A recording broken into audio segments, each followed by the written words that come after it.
Inside this old school building is an apartment that looks really cool but has an eye-popping price tag. What's the rent on this? This is $99.95.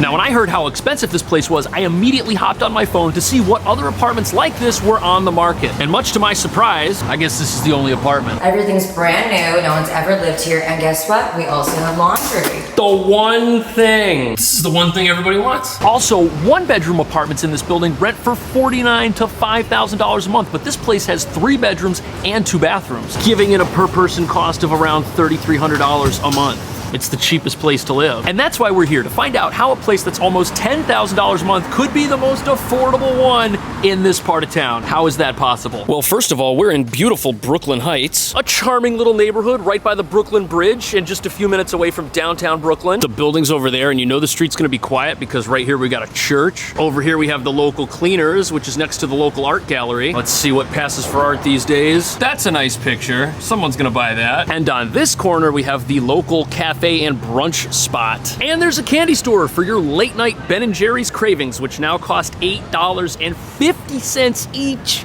Oh, I hate inflation. Hey, there's a hotel. You could live in the neighborhood before you rent this apartment. If you did that and you were here, you would see that there is actually a full grocery store underneath the scaffolding under there. And everyone knows that nobody's got cheaper candy than a grocery store, no matter what they might claim, which means you and I can come here for our snacks instead. Now, the hotel is 1 block from the apartment, and right here, we've got the Clark Street subway entrance. This is weird. It's like a little arcade in here. Coffee, cleaners, shoe repair, haircuts. This is so old school. And look at this, you even got a little market right in here in the actual subway. I know it's not modern, but I wish more New York City subways were like this. It's very convenient. Now, over by this deli, things get really interesting. Look, there's like a little pathway here full of little businesses. You know that they're really old school when the signs are super faded. There's also a dog place, a nail salon, a tutoring spot, and we have the Brooklyn Barbecue. This sign says it's the Park Plaza Bar and Restaurant. Either way, you know it's good. There's more outdoor dining here than there are entire seats in most restaurants in the city, and it is across the street from the park. This is the park that's near the walkway that leads you over the Brooklyn Bridge. Oh, you know this is gonna be the best Chinese food you've ever had in your life. Anything with a sign this old is a household treasure. Plus, the lunch specials are still a reasonable $9. Menu's been there since 1981. Then there's pizza, falafel, and there's a little ramen house. Tonkatsu, awesome. When I was in Japan, that always hit the spot. Also, you definitely want to try the Japanese fried chicken. It will change your life. There's a lot of cleaners here. People must really like pressed shirts. They fast too. And then this cafe also has ice cream. Judging by all these confusing names for food, this is probably an Italian place. Everything here has this charming quaintness about it. And that's definitely something special when you're looking for an apartment. So many parts of New York have just been totally transformed, but this one seems like it's still the same way that it was a long time ago, probably before I was born. Look at that. There's even a little French bakery, which isn't named Paris Baguette. How about that? See over there in Dumbo, Brooklyn, you're starting to see some massive new high-rises. Maybe I'm alone in this, but look at the art on this neighboring building here. This is like an Art Deco masterpiece. And look at how many apartments there are here. You don't need to change anything. Plus, the side streets here are populated with these tiny little townhouses. Really, this is a treasure. If you can find a place here, you'll be experiencing what most people want when they think of which New York neighborhood they might want to live in, and location plays a huge part in the price of what anything is. And this is the kind of neighborhood that ran out of places for people to live a long time ago. Which is why when an apartment like this does come up for rent, it's not exactly free.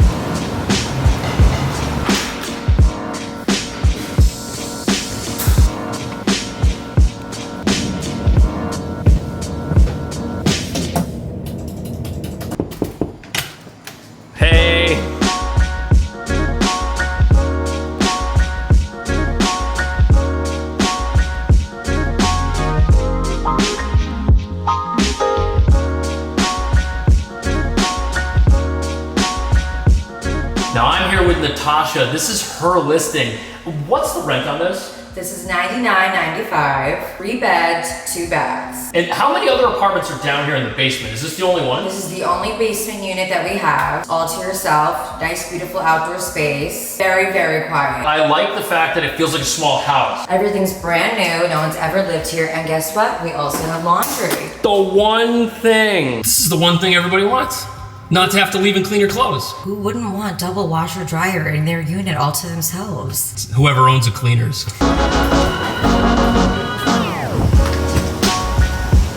And what's insane is this apartment has more outdoor space than many apartments have interior space. And it's all private. Nobody else can come back here, only you. And Spider-Man, because he can scale 20-foot retaining walls. This is the AC4R apartment. It does have central air. And this really nice looking shovel. This thing's kind of heavy. The brand name is Anvil. I don't know if you can see that. What's also really cool is the landlord took the time to finish this with some tile. Most apartments have backyards that are just a slab of concrete and that's it. I don't think I'm qualified to install this. And we have ourselves a door, which leads to where the trash is. Also, what's great is every single window here is a window for our very same apartment. A lot of New York apartments with outdoor space will have like some weird neighbor right here, like peering through their window at you. It's very unnerving and it kind of defeats the whole purpose of having a space that you can go and kind of call your own. And on the other side of the wall, it's just green. We're facing the backs of some of these other buildings, like this guy right here. If you rent this, you're gonna need a grill somewhere out here, and probably an above ground pool, as well as hammocks and chairs. And probably even a gazebo or some sort of covering. That way you can use this when it rains. Oh, and I just thought of something. You could have a greenhouse tent on Amazon set up out here for your plants. It might not be a luxury high rise where you're living on like the top floor, but the possibilities this gives you are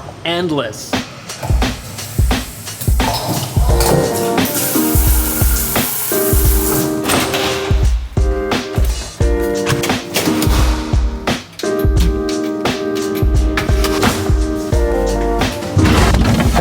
There's a lot of kitchen here. And because the apartment itself is so large, this feels kind of small, but it's bigger than most New York City apartment kitchens. We've also got them Bertazzoni appliances. And you can tell this apartment was designed by people who really cared. The whole vent thing for the stove is enclosed. There's drawers everywhere. Plus, this apartment seems to come with some free duct tape. That roll is fairly full. The sink is deep. You could wash a lot of dishes here. And there's a significant amount of counter space. You could have a drying rack. You could use this as a prep space. And look at this. The other side of the counter off the living room, it doubles as a breakfast nook. You could have some stools under here. Now, I've had some people tell me that they don't like it when the laundry machines are in the actual kitchen, but in New York, there's only water lines in so many parts of the apartment, so laundry is typically by a kitchen.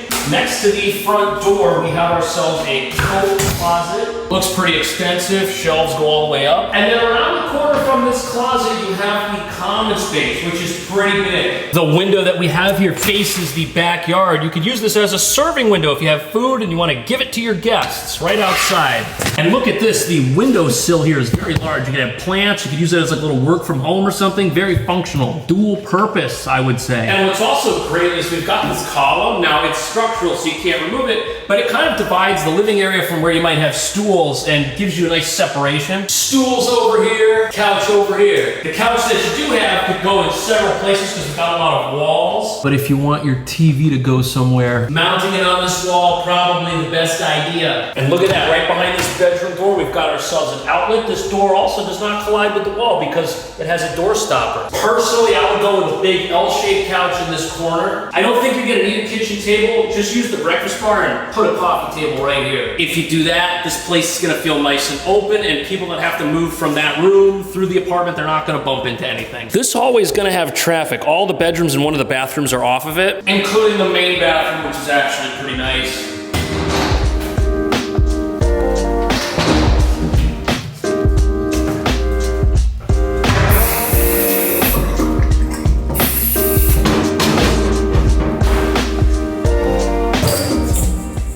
Look at the size of this thing. It's like a phone. Wait, I hear the ocean. Speaking of features, look at this. You can adjust the height of this thing. That is so useful. Plus, we've got the traditional shower spout. They could have put a bathtub in here, but I think it's better that they didn't. This way you don't have early morning traffic jams. It feels like a really luxurious bath, too. I mean, the sink and everything is a good size. If you're brushing your teeth in here, you're not gonna collide with anything. For some reason, I also really like these lights. They do hang down in front of the mirror, so it can't open, but they look great.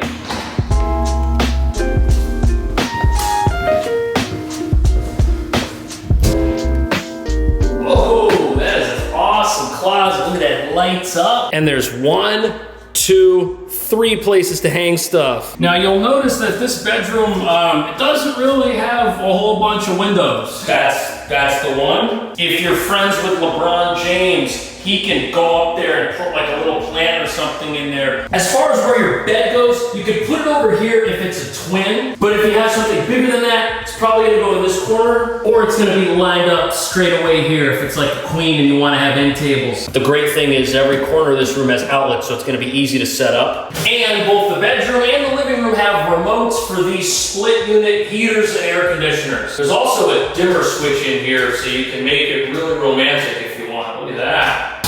Now, the other room is right around the corner from the one we were just in. It's about the same size, but it's a lot brighter. And that's because it has a window which faces the backyard. Got the nice wide windowsill. It's the same exciting view that we had from the living room. And we also have the same exciting LeBron James plant window. But part of me wonders if the closet here is better. The doors don't swing out, but it does have the shelves and stuff, which is nice. As far as your bed, I would just line it up right here. Having a dead center keeps it away from the entryway. That way if you have guests in, they don't bump into your bed immediately.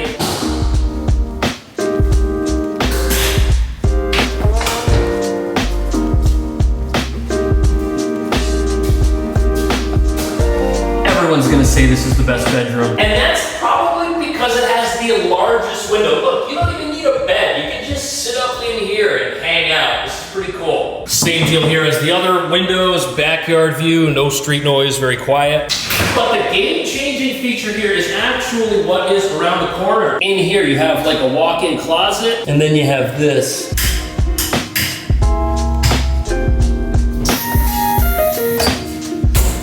This is where your own private bath is. That's right, this is attached. Nobody else can come in here unless they come into your room. And if they do, you have this, which you can defend yourself with. And it has that same nice little feature which goes up and down. Again, this is a standing shower with the glass door, but I think that's the right move instead of having like a terrible little sad tub in here that no one's gonna use anyways. We've got the same amount of storage in here, but this one actually has a drawer that pulls out. The other one didn't have that. I don't know how much more useful that is. You got the same high-end thrones, that's pretty cool. And what's crazy is that all this, being almost $10,000 a month, is still the cheapest thing you can rent around here on a per-person basis. Thank you for hanging out today. I appreciate it. Thank you so much for having me and joining us. Guys, I'll have all Natasha's info right here on the screen. If you're interested in renting an apartment in this building, she's got you covered.